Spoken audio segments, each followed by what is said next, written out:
One of my comp students wanted to learn about writing anthemic choruses, anthemic songs. So I basically told him to take the next week and study 20 different choruses of anthemic songs. And we just did a research on like the top 100 most anthemic songs of all time. And it actually brought up a lot of old rock stuff, like by the Ramones and David Bowie and Queen and things like that. But among those, he came back today with kind of his analysis, and there were 4 qualities that I wanted to share with you that seem to be kind of common among legendary anthemic songs. So a lot of them, the melody started on the downbeat, or if it was a pickup, it hit on the downbeat hard. So not every single one, but a lot of them started on the downbeat. But without exception, they all had very strict rhythmic repetition in their choruses.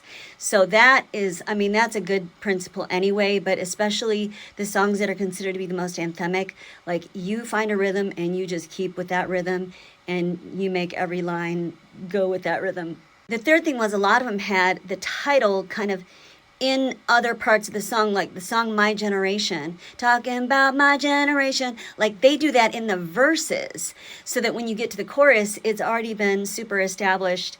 And so the hook factor doesn't have to be limited to just the chorus. And I think that's another really big takeaway of these legendary anthemic songs. And then the fourth thing is the importance of instrumental hooks.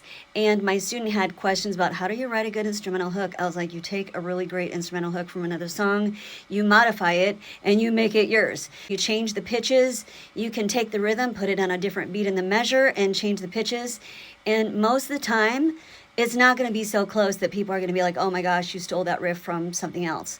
Like you can't take the Kashmir da-da-dum, ba-da-dum, ba-da-dum, ba-da-dum. Like you can't do that verbatim or whatever the word would be, rhythm. You can't like with the chromatic climbing but see that one is in a three beat length, and it's on the 1 and it's on the and of 2. So there's some rhythmic displacement, and you could just make a different rhythm and then put it in a 3-beat measure and do it on the 1 and the and of 2. And if it's a different rhythm, and if you're not climbing chromatically by half steps, people probably aren't going to think you're copying Kashmir, but you're just using something that you picked up from Kashmir, which for you young ones is by Led Zeppelin. And I will maintain that the only thing about that song that really counts is the guitar part, and the lyrics and the top line don't even count on that one. That's my opinion. Don't come at me.